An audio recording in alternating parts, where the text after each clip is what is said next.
Me complace estar aquí hoy en el santo día de reposo, estar aquí nuevamente, ver vuestros rostros, expresarles un caluroso y fraternal saludo de parte del pastor Sergio, quien aunque no ha estado aquí, él tiene un afecto muy especial, sabe que aquí le quiere mucho, estoy animándole para que venga el año próximo. Él tiene algo en el oído, creo que se llama tinnitus, es como especie de un ruido que le da y cuando sube a avión se le incrementa más y no le ha sido fácil viajar, pero sé que él quiere, así que ruego sus oraciones para que con algo que le mandaron, que yo le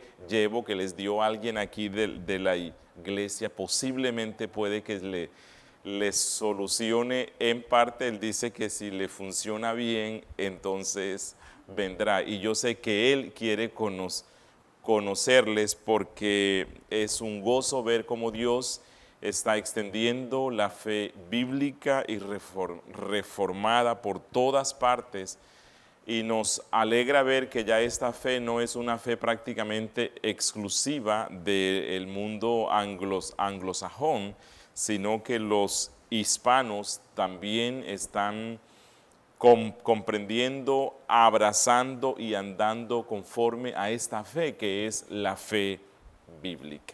Bien, vamos a encomendarnos nuevamente a nuestro buen Dios para que sea Él quien nos enseñe hoy. Padre nuestro, una vez más te damos gracias por este santo día de reposo que nos das, en el cual nuestra alma se goza, se deleita y regocija en estar junto con tu pueblo, exaltando tu gloria, aprendiendo de ti, conociéndote y especialmente centrándonos en Cristo para ver su gloria y ser más como Él.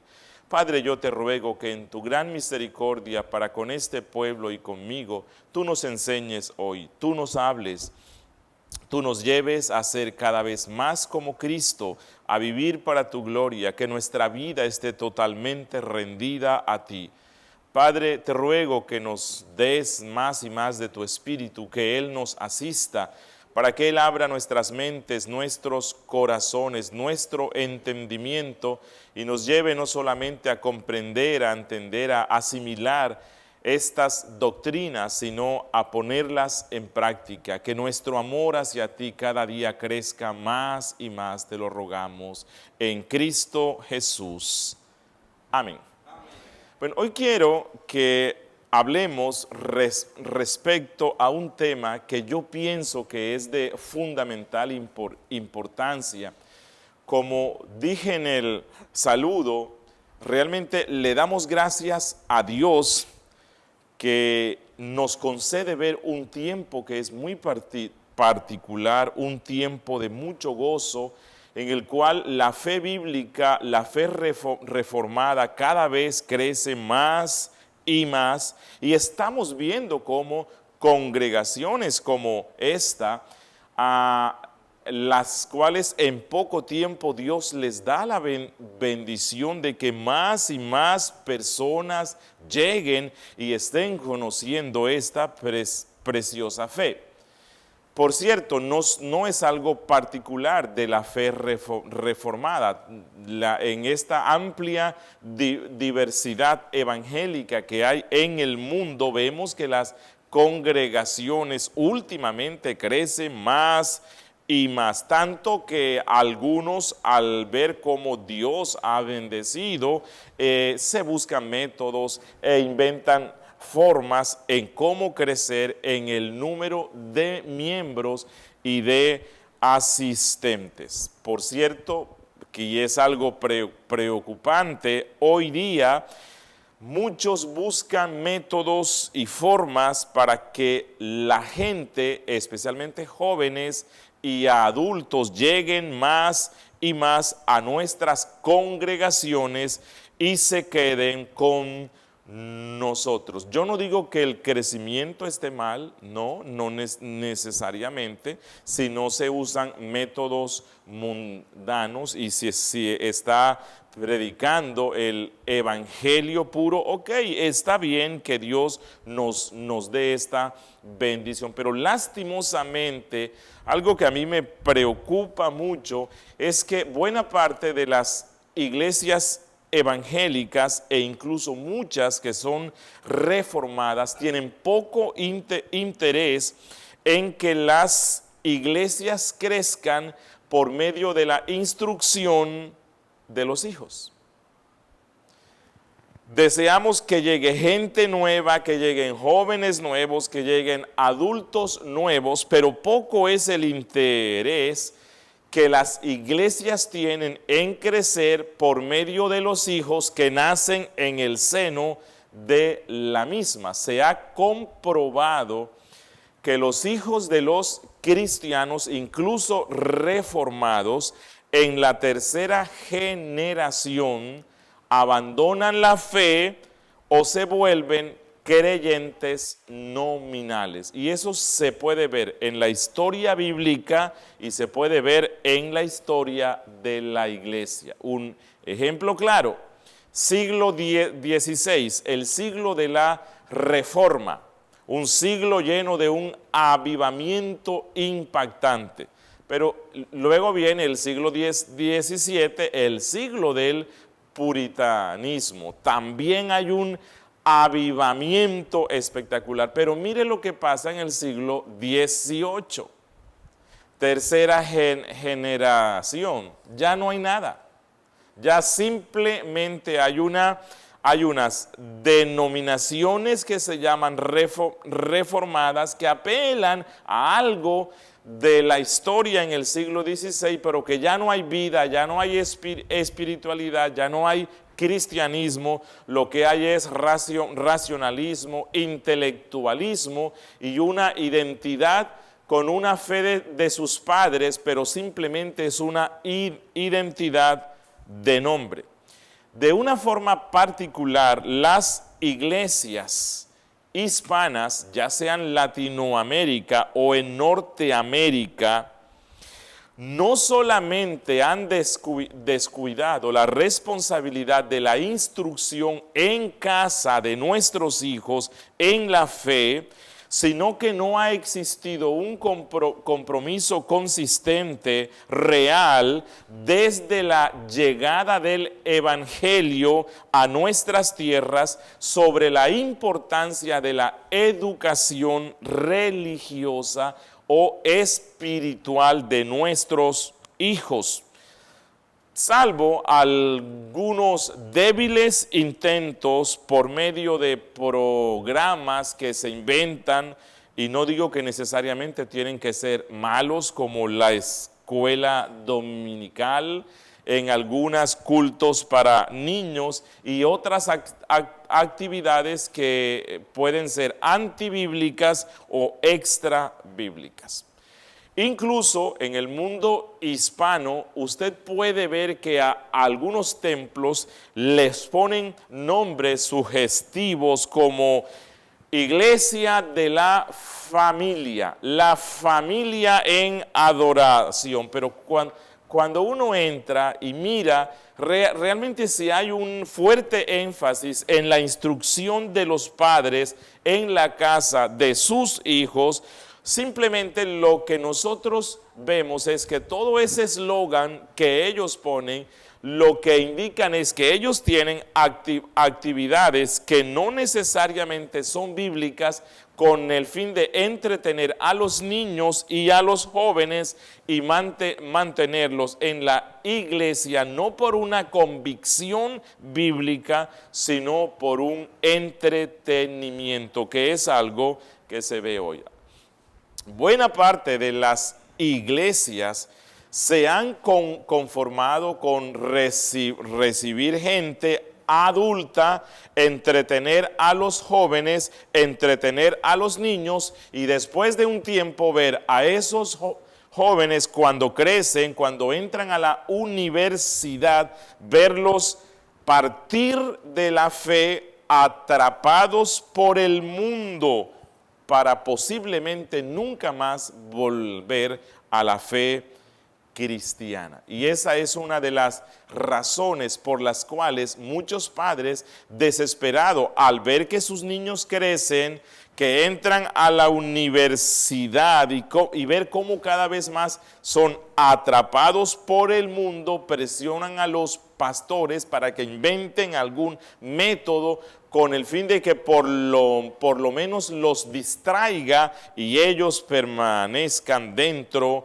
de la iglesia. Pero la realidad es que aunque la iglesia tiene la responsabilidad de predicar el evangelio a los niños, a los jóvenes, a los adultos y a los ancianos, la falla principal en mantener a los niños y a los jóvenes en la fe no ha sido de la iglesia, sino que la falla ha sido de las familias y especialmente de los padres, y cuando digo padres, especialmente de los padres varones. ¿Por qué?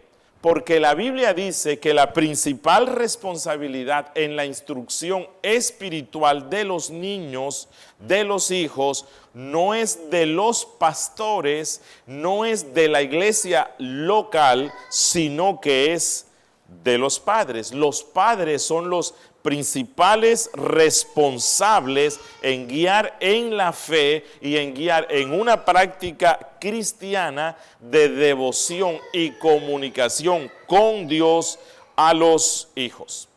Miren, todo avivamiento real que se ha dado en la iglesia de Cristo, y cuando digo real, es porque hay muchas cosas a las que llaman avivamiento que no lo son.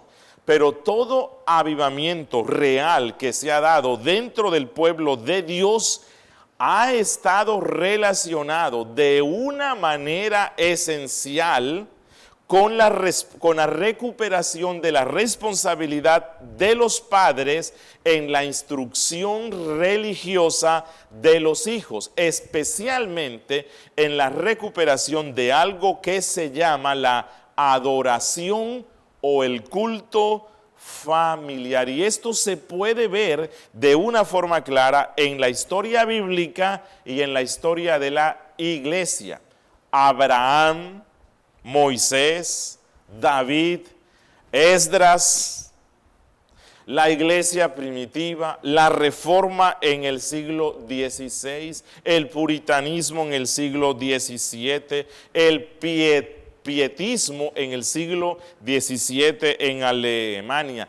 Todos estos grandes tiempos de avivamiento estuvieron marcados por una restauración de eso que se llama la adoración familiar, es decir, la recuperación de la responsabilidad de los padres en la instrucción espiritual de los hijos. Alguien dijo que el estado de la nación depende del estado de las iglesias, pero que el estado de las iglesias depende del estado de sus familias. Familias fuertes en la palabra de Dios constituyen iglesias fuertes en la misma. Iglesias fuertes en la palabra de Dios ayudan a construir naciones fuertes en la misma. No existe otra manera. No sé si aquí pasa eso, pero allá los colombianos, venezolanos y otros más nos quejamos mucho de la corrupción que tienen nuestros gobiernos. Pero yo estoy convencido que la corrupción del Estado es proporcional a la corrupción de los ciudadanos, proporcional a la corrupción de las familias, proporcional a la corrupción de las iglesias. Así que la adoración familiar o el culto familiar, o como algunos llaman el altar familiar, es una evidencia de cómo marcha la iglesia y de cómo marchan las familias. Es cierto que la adoración familiar no lo es todo. Y eso no va a reemplazar el ejemplo de los padres, eso no va a reemplazar la disciplina que los padres deben ejercitar en la crianza de sus hijos, ni va a reemplazar otras cosas que la Biblia da. Pero lo que sí es cierto es que la adoración o el culto familiar es un elemento central, fundamental en la crianza de hijos que teman a Dios. Y lastimosamente, la iglesia evangélica e incluso algunas de las que se llaman reformadas han perdido, y no para su bien, la doctrina bíblica de la familia. Y hablamos de muchas cosas y se nos olvida este tema que es tan fundamental. La doctrina del liderazgo masculino en la casa ha muerto, y con ella en muchos lugares la práctica de la adoración familiar. Necesitamos, como iglesia de Cristo y como parte de esa reforma que Dios está dando, recuperar esta doctrina que es fundamental, que corre vigorosamente a lo largo de toda la Biblia. Y yo quisiera que revisáramos hoy de una forma breve algunos textos bíblicos que nos muestran de una forma clara la importancia de la recuperación de la adoración familiar, del culto familiar, del altar familiar. Y quiero que empecemos viendo estos textos. Uno, Efesios capítulo 3, versos 14 y 15. Efesios 3, versos 14 y 15.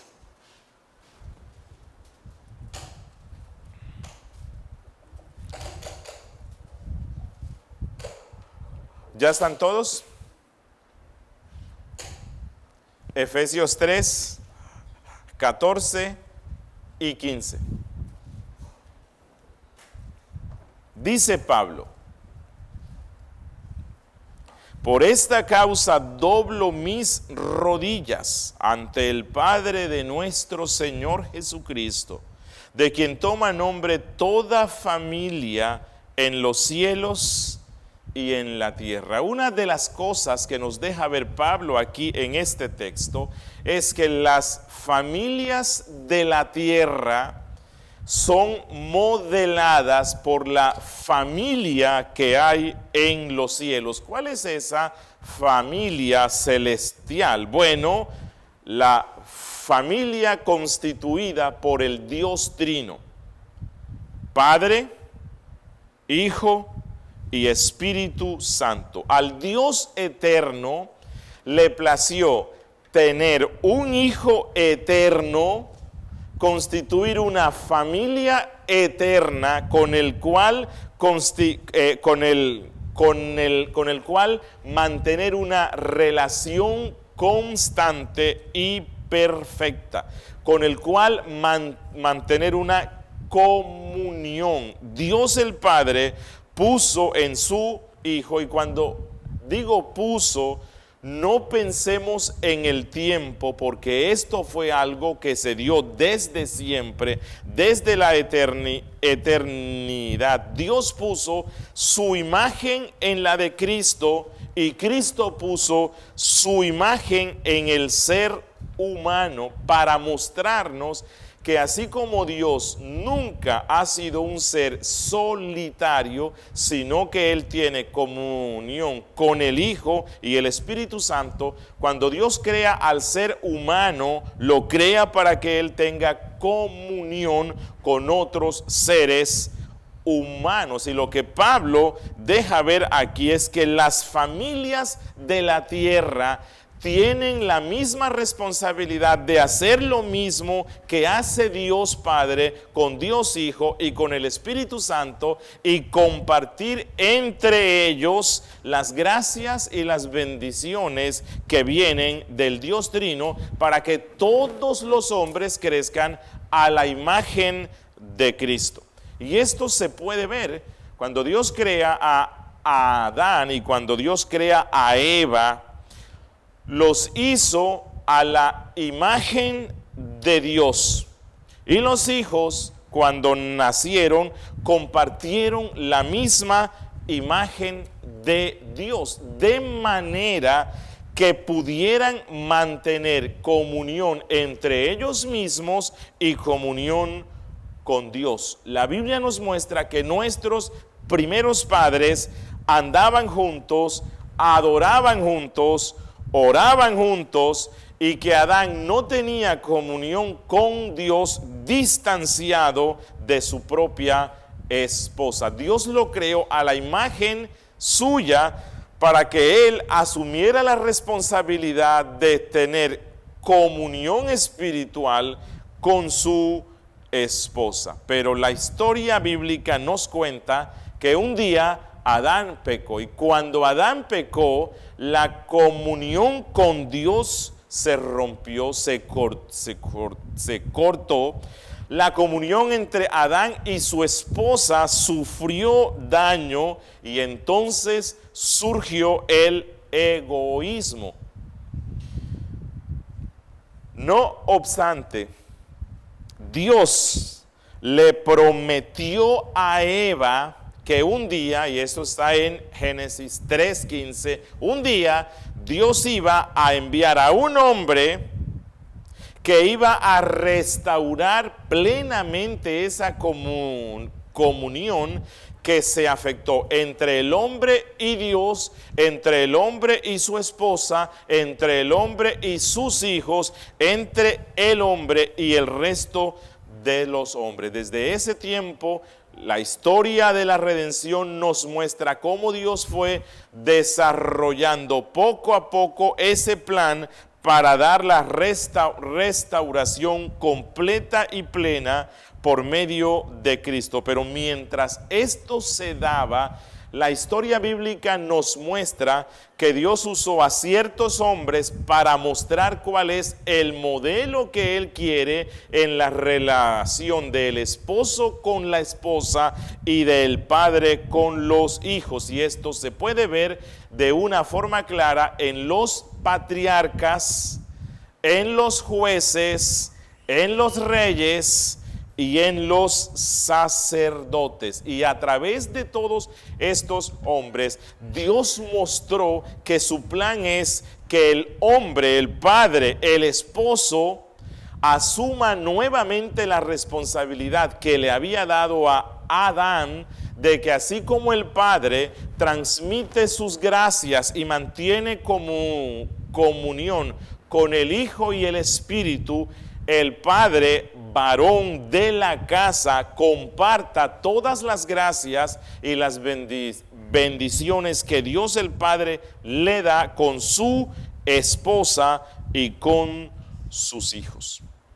Cuando Cristo vino, se dio la restauración con su obra redentora. Jesús mismo vino y se presenta como nuestro representante ante Dios, y a través de Cristo nosotros somos enseñados por Dios como una sola familia, que es la iglesia.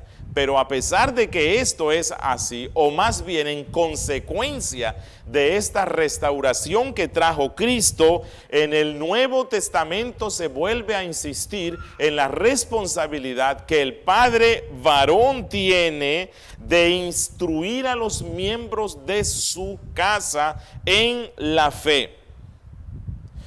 En el Nuevo Testamento, nuevamente Dios, por medio de los apóstoles y profetas, nos dice a través de Cristo se da la restauración del plan que Dios tiene para esta creación, y aunque somos enseñados directamente por Cristo, y aunque hoy bebemos de Cristo por medio de la fe y las instrucciones que la Biblia dan, no obstante sigue siendo responsabilidad de los padres instruir en esta fe a su esposa y a sus hijos. Otro texto que quiero que consideremos es Hechos capítulo 2, verso 39. Dice Hechos 2, verso 39, porque para vosotros es la promesa, y para vuestros hijos, y para todos los que están lejos, para cuantos el Señor nuestro Dios llamaré. Esto está en el contexto de esa predicación que dio Pedro luego de que el Espíritu Santo viene en Pentecostés. La gente queda maravillada. Pedro da una predicación. Los hombres dicen: entonces, Pedro, si nosotros somos culpables de la muerte del Mesías, si nosotros hemos hecho tanto mal y la ira de Dios está sobre nuestras vidas, ¿qué haremos? Y entonces Pedro les dice que se arrepientan, que se bauticen, y entonces recibirán el don del Espíritu Santo que se había manifestado de una forma plena en el día de Pentecostés. Que así como estos 120 recibieron al Espíritu Santo de esa forma tan especial, si ellos se arrepentían y se bautizaban, también recibirían el don del Espíritu Santo. Y luego aquí en el verso 39, Él les dice que la promesa del Espíritu Santo está disponible para ellos y para sus descendientes, como dice textualmente en el griego. La promesa es para ustedes y para vuestros descendientes. Y aunque Pablo aquí no está diciendo que los descendientes o los hijos de los cristianos reciben el Espíritu Santo simplemente por ser descendientes de cristianos, lo que Pablo sí está diciendo es que la promesa del evangelio incluye a muchos de nuestros hijos, que la promesa del evangelio incluye a muchos de nuestros descendientes. Y si hay una promesa que Dios da, entonces es mi responsabilidad andar conforme a la misma. Y si Dios dice que la promesa incluye a muchos de mis hijos, de mis nietos, bisnietos y todos los que vendrán, entonces lo que se presupone aquí es la responsabilidad que pone Pedro sobre estos hombres para que ellos instruyan en la fe a sus hijos, a sus nietos, que sus nietos instruyan a los que siguen, de manera que un día Dios les dé el arrepentimiento, que Dios un día les dé el don del Espíritu y ellos sean salvos. Pablo dice en Primera a Corintios capítulo 7, verso 14. Dice Pablo: porque el marido incrédulo es santificado en la mujer, y la mujer incrédula en el marido, pues de otra manera vuestros hijos serían inmundos, mientras que ahora son santos. Yo sé que este texto no es el texto más fácil de interpretar, ¿cierto? O sea, y no me quiero meter en cosas que este texto tiene que, no sé, no es tan fácil. Pero es posible, es fácil leer algunos de los propósitos que Pablo tenía en mente cuando escribe este texto. Y con este fin voy a compartirles algo que dice Hendriksen sobre este texto. Dice él: debemos ser cuidadosos, no sea que leamos demasiado dentro del texto. Sin embargo, lo que Pablo quiere mostrar aquí es que el evangelio penetra en el mundo en una forma que a veces en una familia el esposo llega a ser cristiano y la esposa no, o la esposa llega a ser cristiana y el esposo no. Con el tiempo, lo que Pablo deja ver es que a través de la conducta del cónyuge cristiano, por medio de sus palabras, por medio de sus oraciones, el cónyuge cristiano podría ganar a su cónyuge inconverso para Cristo. Debido entonces, dice Pablo aquí, que al poder de Cristo, normalmente la influencia del cristiano es más fuerte que la del no cristiano.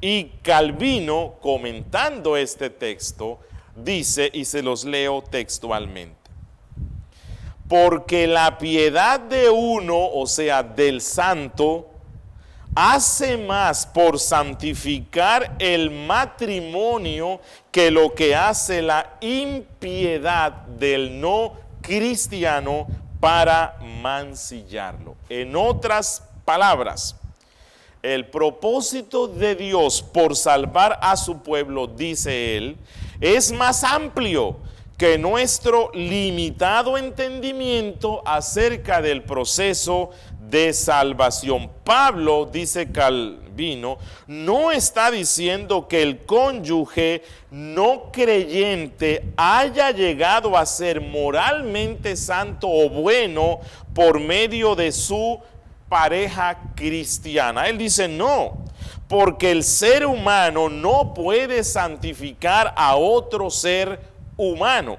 El ser humano no puede salvar a otro ser humano. Lo que el apóstol quiere decir es que al vivir íntimamente con un cónyuge cristiano, el incrédulo experimenta la influencia de la santidad. Hasta aquí la cita de Calvino. Entonces, algo que uno puede ver de una forma clara en este texto es que en el Evangelio, cuando nosotros conocemos el Evangelio, tenemos la responsabilidad de influenciar, o como dijo Cristo, de ser sal. Tenemos la responsabilidad de salar con el Evangelio a todos los que viven a nuestro lado. Eso es lo que asume aquí el apóstol. Y Pablo dice que esta responsabilidad de ser sal y luz en la familia más cercana, con nuestro cónyuge y con nuestros hijos, dice Pablo que esto es tan usado por Dios, es tan efectivo, que aunque uno de los dos cónyuges no sea creyente, o sea, aunque uno sí lo sea y el otro sea un impío, la labor constante de santificación por medio del testimonio, palabras, oraciones, conducta,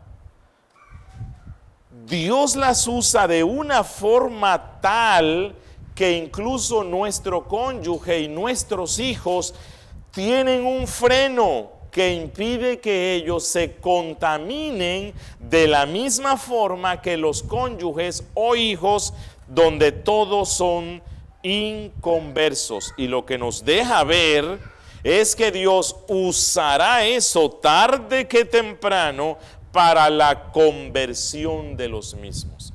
Una de las bendiciones más grandes que un hijo, que un niño, que un joven puede tener es que sus padres conozcan a Cristo, y mucho más, que conozcan a Cristo y sean consistentes en la conducta, sean consistentes en la intercesión, sean consistentes en hablarles del evangelio.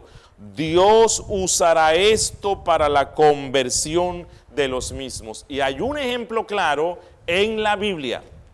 Y el ejemplo claro es, ¿quién? Un hijo, Timoteo. Su madre era cristiana y su padre era griego, gentil.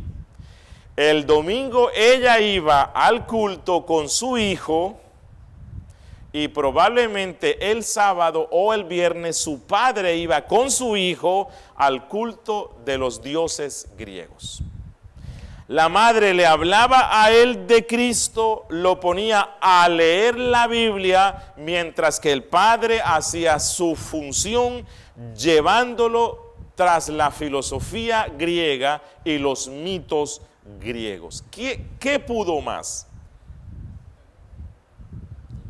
Mira, y eso que en este caso, y se ha comprobado, es bíblico y se puede ver. Aunque la madre pasa más tiempo con los hijos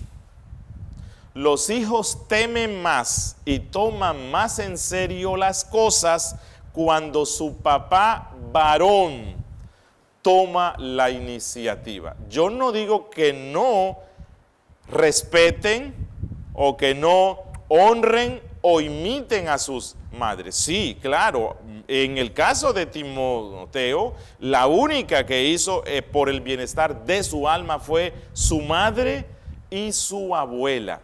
Su padre no.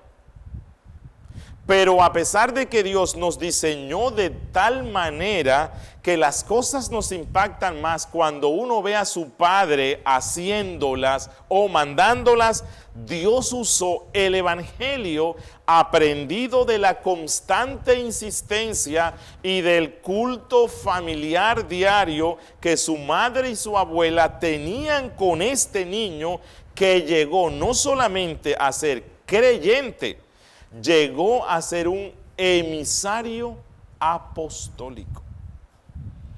Efesios 6, versos 1 al 4. Dice: hijos, obedeced en el Señor a vuestros padres, porque esto es justo. Honra a tu padre y a tu madre, que es el primer mandamiento con promesa, para que te vaya bien y seas de larga vida sobre la tierra. Y vosotros, padres, no provoquéis a ira a vuestros hijos, sino criadlos en disciplina y amonestación del Señor. No sé cuántas veces cuando pasan por este texto se percatan de algo. Pablo está escribiéndole a una iglesia local. ¿A quiénes incluye Pablo dentro de esa iglesia? Habla de los padres y también habla de sus hijos. No hablo aquí de que los padres bauticen a sus hijos. Eso no es bíblico. Pero sí me muestra este texto y muchos otros textos que como parte de la iglesia se consideraban a los padres y a los hijos, y Pablo en muchas ocasiones que le da fuertes exhortaciones a los padres, también le da fuertes exhortaciones a los hijos, mostrándonos que la fe no es un asunto simplemente de los padres, y como hoy nos dice la psicología, tú no tienes por qué meterle tu fe a tus hijos. Déjalos que ellos crezcan, y cuando ellos crezcan, entonces ellos tomarán la decisión de si siguen o no. Pablo no está de acuerdo con esta filosofía.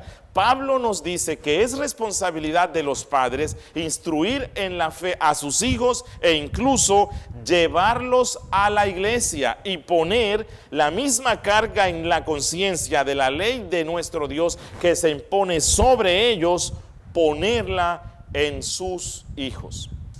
Hoy día se nos enseña, y yo he conocido padres que si van donde el hijo el domingo, no sé, a las 8 o 9, y le dicen, hijo, ¿quieres ir hoy al culto? Algo así como con miedo, ¿no? Como, o sea, no, que no quiero que sienta que lo estoy presionando. ¿Será que este hijo quieres ir conmigo y acompañarme y estar un rato? Tú sabes, es que yo los domingos voy al culto. No. Mira, un ejemplo de lo que nos dice Pablo aquí, cuando él le manda a los padres que instruyan a sus hijos y a los hijos que escuchen la instrucción de sus padres, una de las cosas que se presupone es que los padres instruyen a sus hijos. ¿Cuándo? ¿Cómo?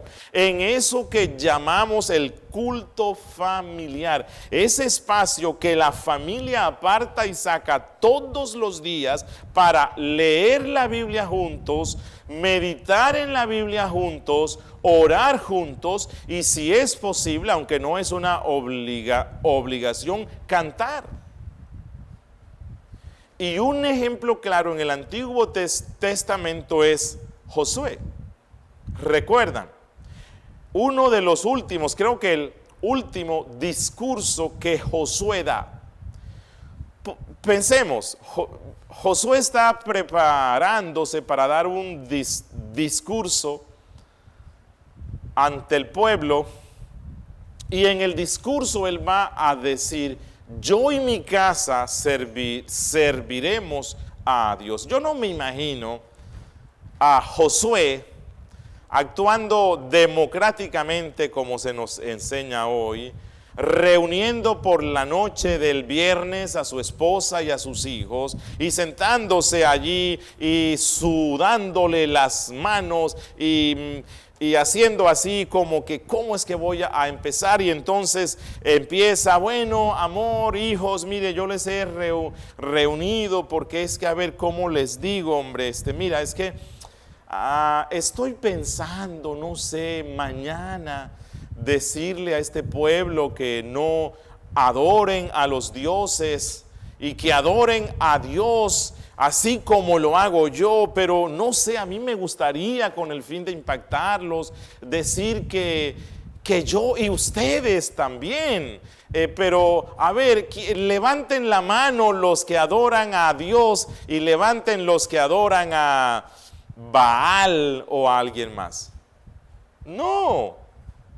José entendió que la responsabilidad de la adoración al verdadero Dios en su casa, de su esposa y de sus hijos, estaba en sus manos. Que Dios se la había dado como el Padre, porque el Padre es el responsable principal, no el único. La madre tiene mucha responsabilidad, pero es el principal responsable ante Dios por dar la instrucción religiosa a su esposa y a sus hijos. Josué recordaba que cuando Dios dio su santa ley, y por ejemplo, en el cuarto mandamiento, cuando Dios manda que guarden el día de reposo, Dios le habló específicamente ¿a quién? Al papá, al esposo, porque Dios dice, acuérdate del séptimo día para santificarlo tú. ¿Y quién más? Tu mujer, tus hijos. Entonces ese texto nos muestra que la carga principal de la responsabilidad en la instrucción de la esposa y de los hijos en la fe recae sobre el padre varón. Así que Josué, con la autoridad que tiene como padre, se levanta ante el pueblo y él dice, adoren ustedes a quien quieran, pero yo he tomado la decisión firme de que yo y mi casa adoraremos al único y verdadero Dios. Tal vez se levantaría alguien y dijo, pero Josué, ¿no te acuerdas que tu hijo, el que tiene ya 16 años, tiene en su habitación una imagen de Baal, una foto de Madonna o algo así? Josué dice, yo y mi casa serviremos a Dios y en mi casa no tendremos eso.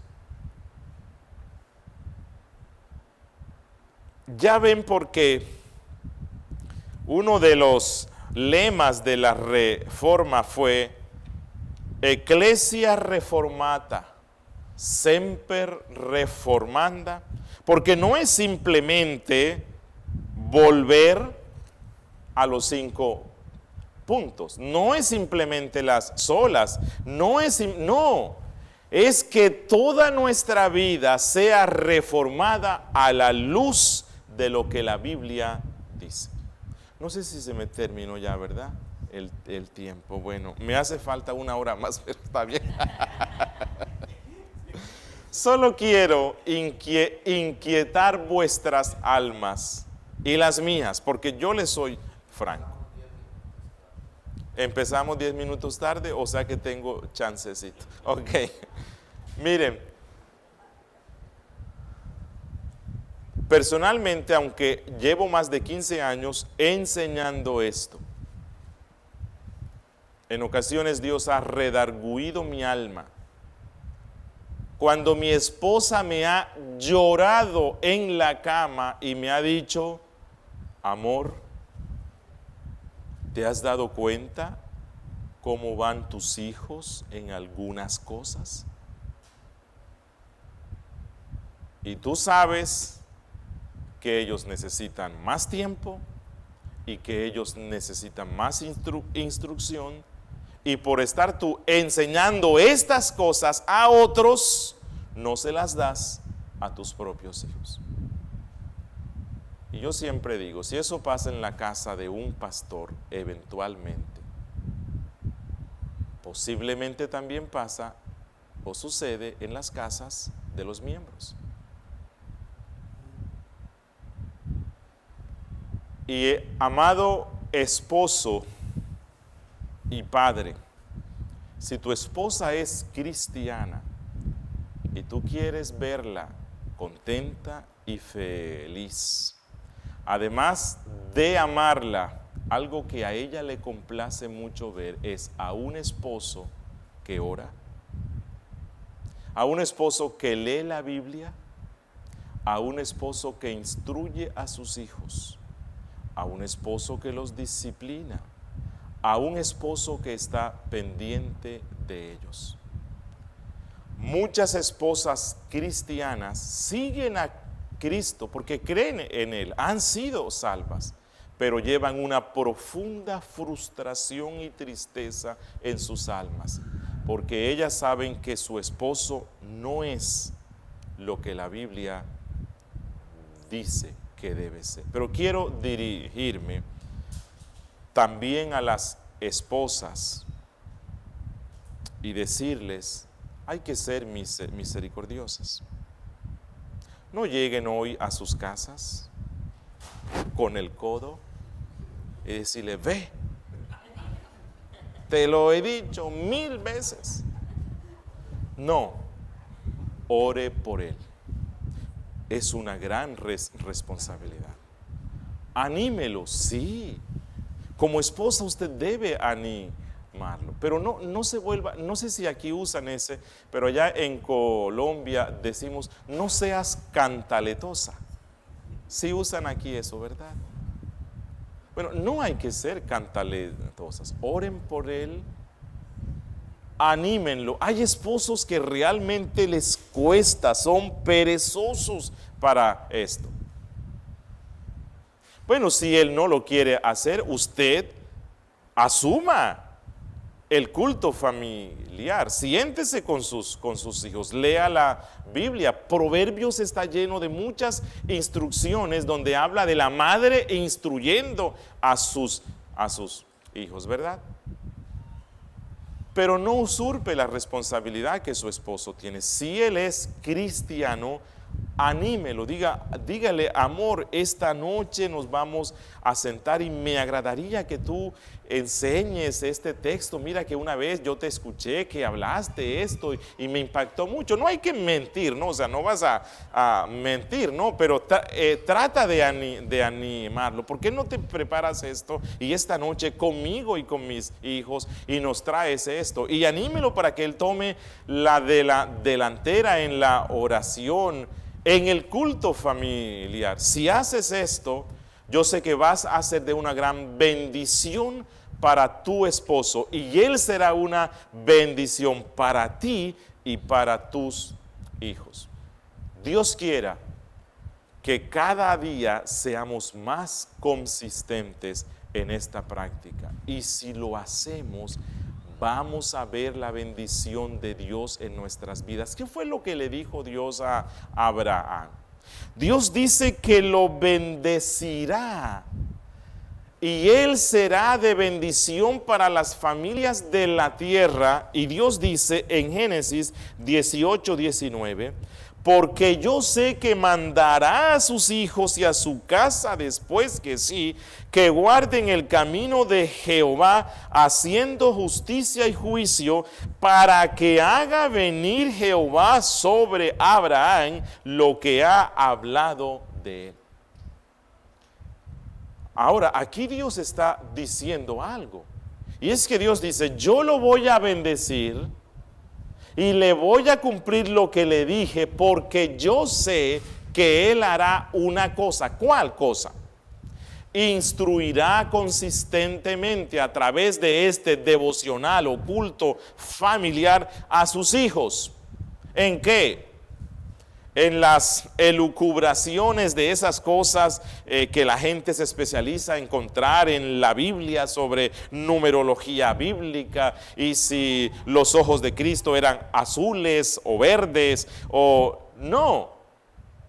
Dice Dios que Él se esforzará en instruir a su casa en esto, en hacer justicia y juicio, en andar conforme a la ley santa de nuestro Dios, en andar conforme al Evangelio. Así que, ¿quieres ver la bendición de los tuyos? Seamos aún más consistentes en la práctica de nuestro culto familiar. Demos gracias al Señor. Padre Santo, Padre Eterno que estás en los cielos, a ti te bendecimos y magnificamos. Te damos gracias por tu palabra. Te damos gracias, oh Dios, porque tú eres quien nos llevas a ser cada día más como Cristo. Perdónanos a los que somos padres y esposos,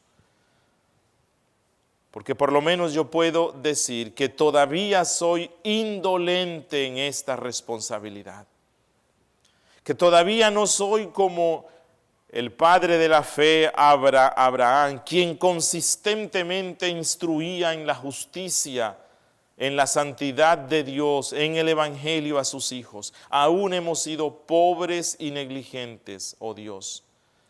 Nuestros empleos, nuestras responsabilidades, el deseo de sostener y mantener materialmente bien a nuestras esposas e hijos, nos lleva, Señor, en ocasiones a descuidar esta que es nuestra principal responsabilidad en la instrucción espiritual de ellas y de nuestros hijos. Perdónanos, Dios, y concédenos en tu gracia cultivar esto en nuestras vidas. En Cristo Jesús. Amén.